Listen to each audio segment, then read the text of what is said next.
Huli ang 79 na Chinese na nagtatrabaho sa isang kumpanya sa Bulacan. Ilan po sa kanila undocumented umano o kaya'y tourist visa lamang ang hawak. Balitang hatid ni Jamie Santos.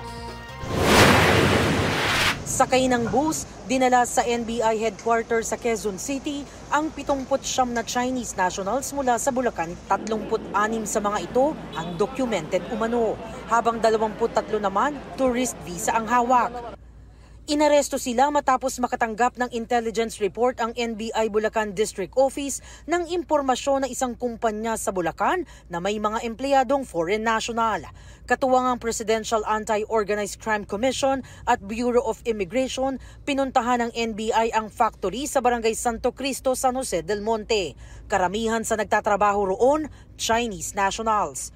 Ang kumpanya kung saan nagtatrabaho ang Chinese nationals, gumagawa umano ng water pipe para sa isang water concessionaire.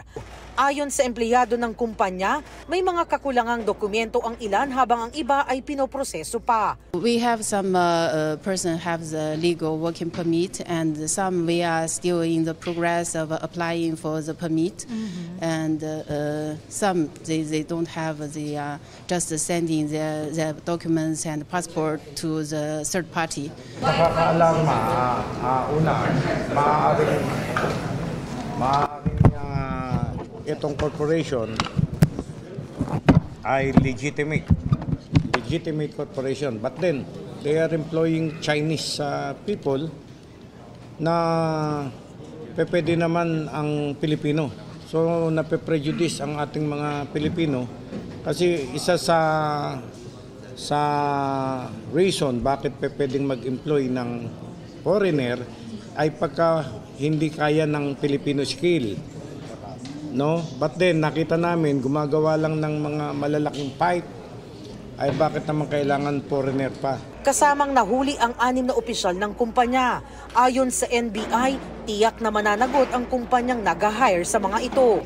Makikipag-ugnayan ng NBI sa immigration para sa isasagawang investigasyon kung paano nakarating sa Pilipinas ang mga dayuhan. Sila mga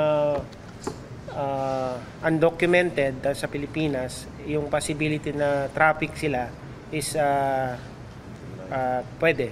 Jamie Santos, nagbabalita para sa GMA Integrated News.